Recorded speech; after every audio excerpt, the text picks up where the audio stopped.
ব্লগে সবাইকে স্বাগত। তা আমার ভিডিওটা পোস্ট করতে একদিন লেট হয়ে গেল, কালকে আমি সময় করে উঠতে পারিনি। তা কালকে ছিল রথযাত্রা, সেই উপলক্ষে প্রভু জগন্নাথ দেবের 56 ভোগের মধ্যে একটি খুবই অত্যন্ত প্রিয় ভোগ, যেটার নাম হচ্ছে পারিজাতিকা পিঠা। তা সেটাই চেষ্টা করেছিলাম প্রভু জগন্নাথ দেবকে দেওয়ার জন্য। তা তার জন্য কি কি করতে হবে, কিভাবে প্রিপারেশনটা করতে হবে পারিজাতিকা পিঠার, দেখো। ময়দা নিয়ে নিলাম চিনি, আর এখানে পনির গ্রেট করে নিয়েছিলাম হাফ বাটি মতো। এক বাটি ময়দার মধ্যে হাফ বাটি পনির, আর 2 চামচ মতো চিনি দিয়েছিলাম। তারপরে পনিরটা ওর মধ্যে দেওয়ার পরে একটু টক দই, হাফ কাপের মতো টক দই একটু ফেটিয়ে নিয়েছিলাম, সেটাও পনিরের মধ্যে দিয়ে দিলাম, মানে ময়দার মধ্যে একে একে সব জিনিসগুলোই দিচ্ছি। তারপরে দিয়ে দিয়েছিলাম 2 টেবিল চামচ ঘি দিয়ে দিয়েছিলাম। আর এখানে দেখো এলাচ আর লবঙ্গ নিয়েছি, এলাচটা খোসাটা ফেলে আর লবঙ্গ নিয়ে সেটাকে ভালো করে একটু গুঁড়ো করে নিতে হবে। তারপরে এই গুঁড়োটাও ওর মধ্যে মিশিয়ে দিয়েছিলাম, একটু ভালো করে গুঁড়ো করতে হবে যাতে মুখে না পড়ে। আর ওর সাথে ময়দার সাথে ওইটাকে দিয়ে ভালো করে মাখতে হবে। এটার মধ্যে কোনো জল বা দুধ এগুলো কিছুই যাবে না, ওটাকে খুব সুন্দর করে একটাকে ডো মতো বানাতে হবে।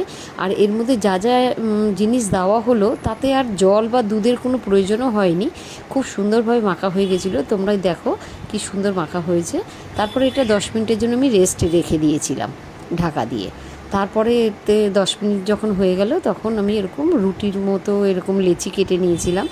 আর এটাকে না বেলা যাবে না, এটা রুটির মতো দলা করে হাতের মধ্যে নিয়ে এটাকে বানাতে হবে। এই যে দেখো গোল করে হাত দিয়ে এরমভাবে এই যে বানাতে হচ্ছে। বেশ কোনো জায়গায় উঁচু নিচু হলে হবে না, মানে কোনো জায়গায় মোটা কোনো জায়গায় পাতলা হবে না। হাত দিয়ে এটাকে সমান সমান করেই মানে এরকম করে নিতে হবে, ছোট ছোট মতো করে নিতে হবে। তারপরে এই যে হাতের মধ্যেই দেখো আমি করে নিচ্ছি। আর হাতের তেলের মধ্যে করলে কি হয়, সমান হয়। এই যে আমার মোটামুটি পারিজাতিকা পিঠা একটা লেয়ার পর্যন্ত এসে আর কি তৈরি হয়ে গেল।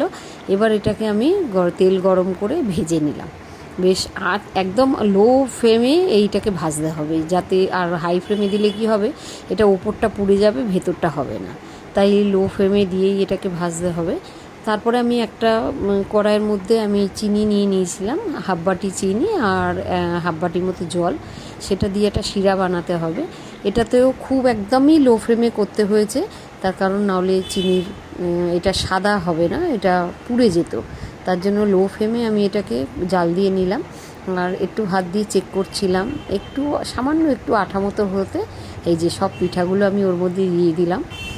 পিঠেগুলো দিয়ে খানিকক্ষণ ওর মধ্যে একটু রাখতে হবে, যাতে ওগুলোর মধ্যে পিঠেগুলো তো একটু ভাজা হয়েছে, ক্রিস্পি হয়েছে, যাতে ওর মধ্যে একটু রসগুলো, চিনির রসগুলো ভালোভাবে মেখে যায়। তার জন্য খুবই ক্রিস্পি হয়েছিল, ওপরটা ক্রিস্পি আর ভেতরটা খুব নরম হয়েছিল। এই যে আমার পারিজাতিকা পিঠা অলমোস্ট রেডি হয়ে গেছে, খুব সুন্দর দেখতে লাগছিল পিঠেগুলোকে। তোমাদের কতটা আমি দেখাতে পারছি জানি না। তারপরে এই যে প্রভু জগন্নাথ দেবের সামনে আমি ভোগ উৎসর্গ করেছিলাম, আর খুব সুন্দর করে মালা ঠালা দিয়ে সাজিয়েছিলাম ঠাকুর, ধূপ দ্বীপ সবই জ্বালিয়ে দিয়েছিলাম। ঠাকুর যেন সবাইকে ভালো রাখে, সবার মঙ্গল করে।